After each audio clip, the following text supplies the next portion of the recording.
Savez-vous quel est le SUV familial le plus vendu d'Europe? Vous pensez peut-être au Volkswagen Tiguan ou au Peugeot 3008, eh bien perdu.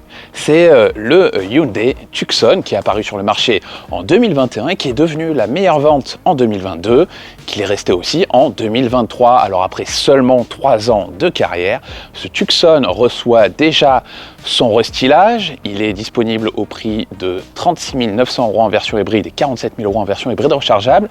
On va l'essayer aujourd'hui sur Caradisiac et vous verrez que même si les nouveautés sont assez limitées au final, je pense qu'il devrait continuer de plaire à la clientèle. Ce Hyundai Tucson, c'est un véhicule qui s'est toujours bien vendu chez nous dans la catégorie des SUV familiaux et c'est particulièrement le cas depuis l'arrivée de cette 4e génération de modèles en 2021 avec un design vraiment très agressif, très bulbeux, très galbé qui lui a permis de prendre la première position du marché dès 2022 et en 2023 aussi. Et donc chez Hyundai, de façon tout à fait logique, ils n'ont pas changé grand-chose à l'occasion de ce restylage. Au niveau de la face avant, on a une calandre qui est très légèrement différente dans son traitement. On a évidemment des optiques qui en profitent pour évoluer sur le plan de la technologie. Mais sinon, à part les jantes qui sont différentes, ce Tucson, eh bien, ça reste exactement le même depuis l'extérieur, avec quand même des modifications un peu plus notables à l'intérieur.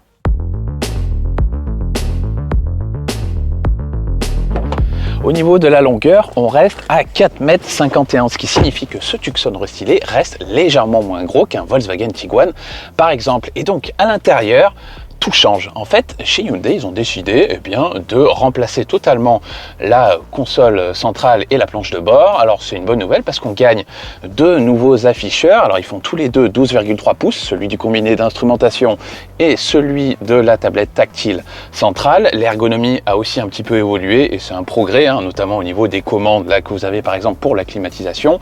La finition, elle est excellente ici dans cette version N-Line. C'est normal, c'est le très haut de gamme. Alors, vous avez ici du coup un petit volant un petit peu sportif et des sièges tapissés de revêtements qui ressemblent un petit peu à l'Alcantara, donc c'est très joli.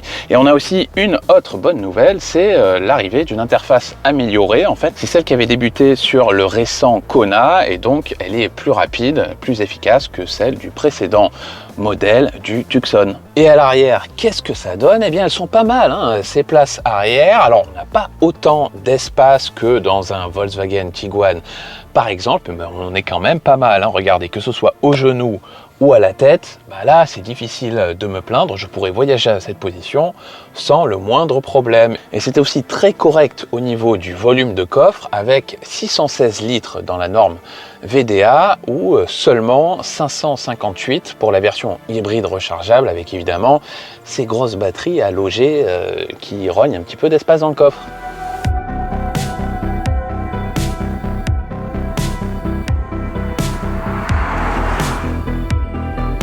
Maintenant qu'on est au volant de ce Tucson restylé, on va pouvoir vous parler des moteurs.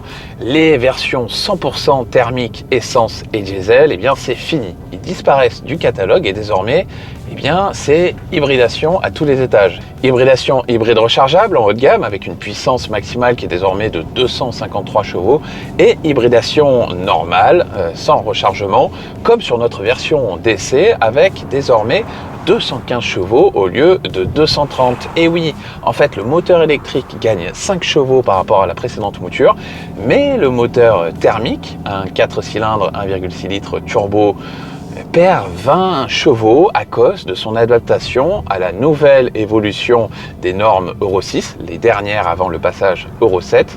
Alors bon, ces 20 chevaux en moins, volant en main, ils se ressentent pas beaucoup, C'est toujours un véhicule qui est performant dans l'absolu sans être particulièrement sportif, mais sur la route, c'est un véhicule agréable, On a une boîte de vitesse automatique qui est assez réactive et très douce en utilisation normale. Alors c'est pas fait pour rouler de manière sportive, mais franchement, sur ce plan, même quand on commence à pousser un peu, c'est pas trop mal.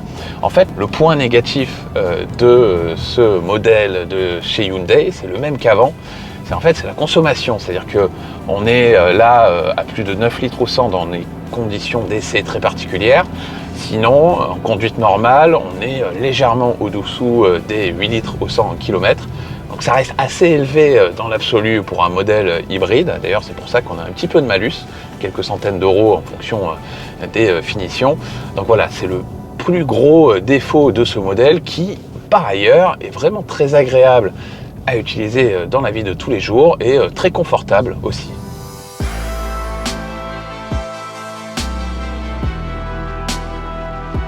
« 36 900 €. Voilà donc le prix de base de ce Hyundai Tucson restylé en version hybride. Par rapport à la concurrence, finalement, c'est pas mal, hein, parce que si vous allez chez Renault, un Austral hybride de 200 chevaux, c'est plus de 40 000 €. Si vous allez chez Volkswagen, le Tiguan en version 130 chevaux, même pas hybride, c'est déjà près de 40 000 €.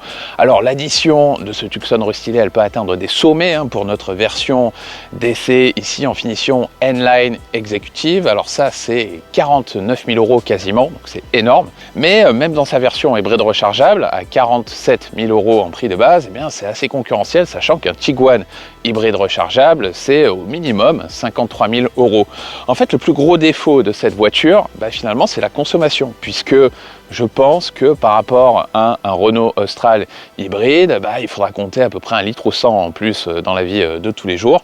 Mais sinon, en termes de volume intérieur, en termes de présentation extérieure et intérieure, en termes de qualité de finition, en termes d'agrément, c'est toujours un véhicule qui est dans la bonne moyenne de la catégorie, avec, à mon avis, ce qui continuera de faire la différence par rapport à ses concurrents auprès de la clientèle, c'est sa gueule. C'est vrai qu'il est toujours un peu spécial et ça a l'air de plaire. Voilà.